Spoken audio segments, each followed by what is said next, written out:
Greetings to everybody. I'm Joseph Williams, and we're sitting here in my studio here in Santa Monica, California, where I write music for film and television, and did some of the vocals for the Vertigo record. And we're gonna, I guess I'm gonna answer some questions about the project, the Vertigo project, and my involvement in it. And here we go.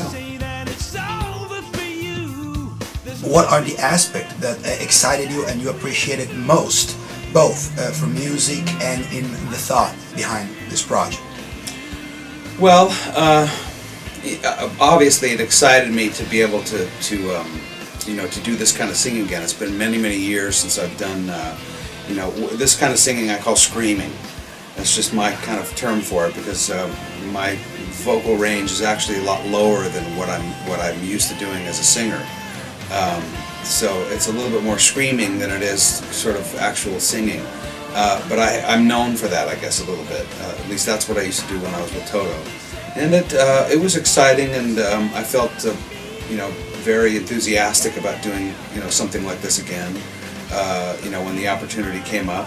What was the biggest difference that you find working in a situation like this, where you were probably more focused as a singer more than actually a band member or a writer, developer, and something where you had more time to concentrate on your vocals?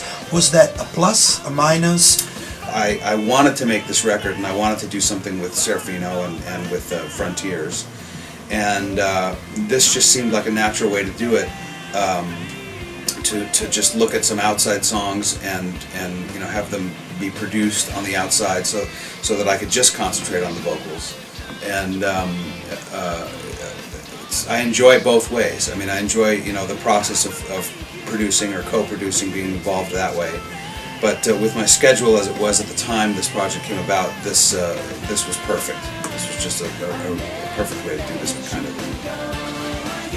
Do you see a future for example, Vertigo 2, a follow-up, and if you do, how you would like to see yourself this time? Well, I first of all definitely see a future for the Vertigo type project. I don't know if it would necessarily come under the heading of Vertigo, but even if it did, I would love to do more of them. I would like to make a Vertigo record every year if I could. And obviously I would like to maybe be a little bit more involved in terms of songwriting, maybe add some songs and stuff. I loved the concept of having a producer put the tracks together entirely and work with the musicians and stuff, and then come in purely as a singer. So do you think the Vertigo project helped you in kind of rediscover the Joseph Williams rock performer artist? Do you think there is a still in development a future for you again as a singer, as a rock singer, or you see yourself more concentrating and focusing in your music score and your successful career in that? Well, I look at it this way. For the last 10 years or so, I've been composing for films and television, 24 films at this point, and I've worked on like 14 different television series. And it's become a kind of what I call a bread and butter job for me. But having said that, I still, to this day, think of myself as a singer first, number one. And any opportunity to either develop or to get back into the world of doing rock records and singing and stuff, I always want to jump on that. I just found that at a certain point after I left Toto that there were less opportunities for me to make records, and so I felt like I needed to move into something else so that I could just keep creating musically. Well, you, again, a successful composer, you coming from a family, with a big name. I mean, we all acquainted with your father's successes, and, Indiana Jones, Star Wars, Jaws. I mean, those are big shoes to fill when it comes down to music and composing. Do you think that kind of environment helped you in shape who you are now, who Joseph Williams is as a singer, writer, composer, artist? Or you think that that part of your family or your past will help you in become who you are related just to the music composition for the TV? Well, my father is a film composer. My mother was a singer, and as you mentioned, and as I mentioned to you, a generation before that, my grandparents were voiceover artists and radio actors, and my grandmother, my mother's mother, was a television actress. So I was born into this thing, and since there was so much of this going on in the home when I was a kid, it just eventually I realized that there was really nothing else that I was going to do in life but be an entertainer of some kind. Toto was a very, very influential band, and nobody can deny it. And great musicianship and great songwriting.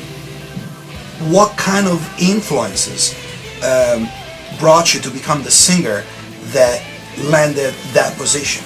I mean, do you understand me? Yeah, I do. I think there's a lot of reasons why I ended up being in that group.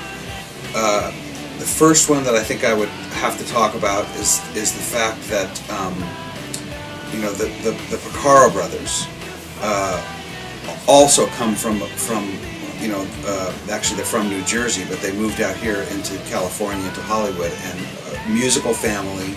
Their father worked with my father, so we all knew each other, when we were younger and stuff. And I knew what they were doing when they started their band, and was a huge fan of their band in the very beginning. And what I did at the beginning of my career as a singer is I used to do impersonations of singers. And one of my favorite voices to mimic was Bobby Kimball. And I had several jobs. I worked in a play in Las Vegas, this sort of musical review, where I was imitating different singers and working on that aspect of my voice, not just singing the way I did in Toto, but singing like Elvis, and singing like Billy Joel, and singing like Sonny Bono, and singing like a lot of different people. Fred Astaire when he sang, that kind of thing. And Kenny Loggins, was a favorite voice of mine to try and do. And then I went from there to work as a background singer for Jeffrey Osborne for several years and several tours, and sort of got my touring legs and all of that. And then the position opened up in Toto. They were looking for somebody. A mutual friend of ours suggested me for the job, and when I went to meet with the guys and sing for them, I knew them already, of course, and they from our family's connection. And I just kind of started doing my best imitation or impression of Bobby Kimball, and they liked it, and they could see that I could sing those songs. But what they were looking for more than anything, they needed somebody who could sing the high parts and be the lead singer, but they were looking for somebody who could write songs. We were looking for somebody who could compose, songs, write lyrics and stuff. And at that time, when I joined the band, I had, a catalog of songs that I had written while working with several different publishing companies. How does it feel knowing that for a big part of your life you were like constantly on everybody's house, to the radio, to the TV, in their car stereo, and just probably people got married on your songs, people made love on your songs? How does that feel? Well, it feels great. I mean, it's exciting and gratifying to know that. I didn't really discover that people, that there were really fans of the records I did with Toto until way later. When after years had gone by and kids or teenagers who were teenagers in 1986, 1987, 1988, those years. Kids who were 16, 17, 18 years old who were listening to Toto at that time, who discovered the band at that time and thought of me as being the lead singer of the group, because they were more acquainted with my stuff than maybe Kimball's stuff earlier on, grew into adults and started having kids of their own. And it was only then that I started to really realize that people had been affected by the work that I did with them, because I always thought, even when I was in the group and after the group, that the Toto was most famous for their first few albums, which is true anyway. They were the ones that sold the most and had the most famous songs on them. So I always kind of discounted the work that I did with them as being maybe not so famous or not so important as the earlier Toto work. So it was really exciting, obviously, to find out that there were people that that remember Toto for the time that I was in the group. One last thing, how do you see Joseph Williams in the next future? And if you have like a special message to your fans out there. Well, how do I see myself? Hopefully alive. I just want to keep working and stay alive, and my life is about music and about singing, and I just any way that I can stay in that business, in that arena, I will. Whether it's composing or singing, I'd like to continue to do both. I'd like to do more with the composing and stuff, but I have no intentions of trying to step into my father's world or shoes. I'm perfectly happy doing what I've been able to do over the last few years. And as I said, I think of myself as a singer first. So in the future, I would like to make more records, and more records with Frontiers, and more Vertigo records, and more Joseph Williams records, and continue to do that.